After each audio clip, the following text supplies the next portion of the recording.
What's happening, people? Back with another reaction, back with a tune from the A Certain Scientific Railgun T soundtrack, though this is not from the score, this is one of the theme songs. And each of the 3 seasons seems to have multiple opening and closing theme songs. Like halfway through the season it'll shift, either the opening tune or the ending tune. And they are all songs. Most of them have a heavy electronic sound. They're like fast, like techno or electronica. This track is a bit anomalous in that regard, in that I would call it J-rock on the edge of being punk rock, or at least pop punk. And this tune is by Kisida Kyodan and the Akebosi Rockets. I don't really know anything about either the Akebosi Rockets or Kisida Kyodan. I assume the first name there is the vocalist. I could be wrong in that regard. Nevertheless, as I said, this is a fast rocking tune right on the edge of punk rock if it's not punk itself. And it features as the end credit theme of the 3rd season, A Certain Scientific Railgun T. And I like all the theme songs. There's a couple that have at least slower and more melodic parts. As I said, multiple theme songs have like a fast, energetic trance or techno vibe. But this is maybe my favorite, certainly one that I think is as good as any other. And at the end of every episode, it has this feeling of like, wow, there's a lot of stuff happening and it's all going off, so to speak. So let's give it a listen. This is Nameless Story by Kisida Kyodan and the Akebosi Rockets, a tune that's used as the end theme of A Certain Scientific Railgun T.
So to be clear, you don't hear that full version in the end credits. You hear a very condensed version, though they chop it together. So I think you do hear the end there, and the beginning is the same, but the middle section is clearly like spliced so that it runs about, I don't know, a minute and 10 seconds or something, whereas this was like 4 minutes, 3.5 anyway.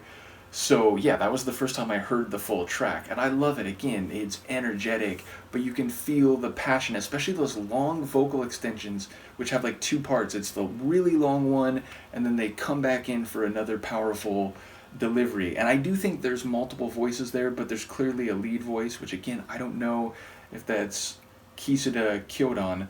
Nevertheless, I love the tune. It just has the energy and passion that the show does, which is funny because again, there's a lot of moments in the show that are light and soft and gentle and so on. So yeah, it's a very dynamic show, and of all the opening or end credit theme songs, this one is like currently in my mind the most. So definitely a top tune. As I said, it's going to be a bit down the road over on Patreon. I'm going through Shangri-La. I might do Trigun Stampede after that, but at the latest, then we will go through A Certain Scientific Railgun, all 3 seasons. So look forward to that. Let me know what you think of this. I'll see you next time. Peace.